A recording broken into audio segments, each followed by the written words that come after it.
Have you ever wanted to chat with Tony Robbins directly? Now you can, and it's as easy as texting him. That's right, Tony is part of Community, a new platform that allows you to communicate with him one-on-one. All you need to do is send him a text at 561-423-1444. That's 561-423-1444. Be sure to let him know what you think about this episode and all of the other life-changing content he's making available to you at www.tonyrobbins.com/resources. Welcome to part 2 of a special edition podcast on coronavirus. In this episode, Tony, along with his friend, Dr. Peter Diamandis, the Harvard Medical School trained MD and executive founder of Singularity University, explore the present and future of COVID-19. If you haven't heard part 1 of this special series, be sure to give it a listen, as Dr. Bob Hariri joined the conversation to provide additional context and clarification of COVID-19 numbers that we're seeing around the clock in the news. In this episode, part 2, Tony and Peter speak with Mei Hu and Lou Reese, co-CEOs of United Biomedical, a company that's now offering an affordable and accurate diagnostic test for COVID-19. Their antibody test is different from others, as it can detect not only if you currently have the virus, but it also signals if you've ever had the virus, which is crucial in determining the true rate of mortality associated with COVID-19, and whether people are immune and therefore able to stop isolating and go back to work. Lou and Mei's team at COVAX is also working on a breakthrough alternative option to a traditional vaccine for coronavirus, and you'll hear them discuss it in the last half of this episode. This episode was recorded on Thursday, April 9th. Here's Tony. Hey everyone, it's Tony Robbins. Listen, this is part of our program on understanding what's happening with COVID-19, with coronavirus. The whole purpose of this program is to bring you some of the greatest experts in the world to share with you what's really going on versus maybe the hype or the fear that's out there. And most importantly, to talk to you about how we can get our handle around this, get people back to work, and what are the solutions short-term and perhaps long-term in terms of vaccine. In today's program, we're going to do it together along with my dear friend, Peter Diamandis, my partner. Peter, how are you doing? I'm doing great, Betty. I'm doing well and excited. In part 1 of this program, we had another dear friend, Dr. Bob Hariri, who's the CEO, chairman of Singularity.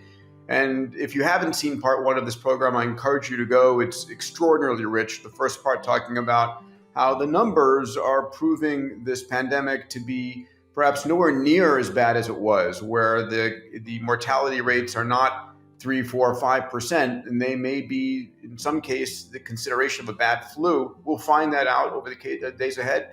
But in addition, Tony and I double-clicked with Bob about how we can augment our immunity, how natural killer cells and stem cells derived from the placenta may be an incredible tool, not only for the COVID-19 pandemic, but for future ones to come. So check that out. It's one of hope and optimism. And the second half of this program right now is for the other parts of what we should be thinking about. How do we diagnose this? And once it's diagnosed, how do we get vaccines in place? And we've got 2 incredible co-CEOs, co-founders of a company called United Biomedical and COVAX. Lou Reese and Mei Hu are the co-founders and co-CEOs of United Neuroscience. As you'll hear, it's a 30-year-old company, one of the leading companies on the planet, both in diagnostics and vaccines, and of a new company I'm proud to be a board member, full disclosure of, called COVAX, which has taken all of the assets from United Biomedical that are around the coronavirus and put it into this US-based company. Mei, a Harvard Law School law graduate, Lou, a many times over entrepreneur and one of the top thinkers that I know in disruptive thinking. They have become dear friends and they're on a mission. And Tony, this is a mission that you and I love, which is how do you demonetize and democratize these treatments? So we don't have these things are available to everyone around the world, not at thousands of dollars or hundreds of dollars, but potentially, single digit dollars to treat people and protect people. And that sounds like huge claims, but maybe what we could start with, Mei, is tell us a little bit about, United Biomedical and your 30-year history and the volume in which you guys have produced vaccines and the impact that it's had, so that people know this is not some quick little startup with some people who have pie in the sky. You guys have produced pretty amazing results. Can you give us a little history? Yeah, sure, Tony. So United Biomedical is probably one of the oldest biotech companies that you've never heard of. It's been around for over 30 years. We've been privately held, and we're still privately held. We got our start actually in diagnostics. So our chief scientific officer and founder, Chang Yi, actually developed and commercialized the first ever peptide-based diagnostic. That was for HIV, HCV. She's created a number since, and we developed and manufactured and then distributed through worldwide partners for the last over 20 years. So it's not new to us, and then these have sold, tens of millions. They've been sold to governments to help clean their blood banks, their blood supplies, and so it's something that we have good experience in. And in fact, a large part of our company is actually in Taiwan and China. So we were one of the first people to respond to the SARS epidemic almost 20 years ago. And it was that kind of experience that gave us a head start when COVID-19 came down. And so when we saw it again, we knew that we could do something.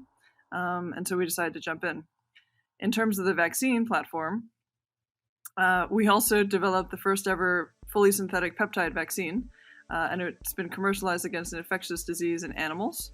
So we now vaccinate about 25% of the world's pigs, which is about 500 million doses a year, or now almost 5 billion doses sold worldwide. So we know how to scale up.